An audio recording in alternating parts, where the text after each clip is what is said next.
This is a 2019 Hyundai, however you want to pronounce it, Tucson. I'm going to show you how to reset your oil light. There's this little button here that has like 2 pages on it. It's like your settings button or menu button. You'll scroll over, you'll press the button until you get to the settings menu. Then you'll use the button below it with the up and down arrows and you'll scroll to service interval. Then you'll actually push this button that says OK right below it. And this is actually turned off, but you will hit the OK button to turn it back on. Scroll down, hit the OK button again to adjust interval, and you can choose how many miles you want to set it at. Normally here where I work, we do them every 7,000 miles. Some places may do them a lot sooner, at maybe 3,000 or 4,000 miles. That's how you would set it. Now, in the event that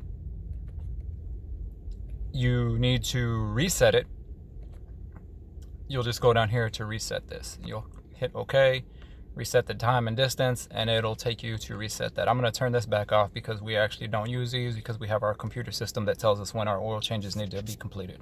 But that's all there is to it, and it's a simple process.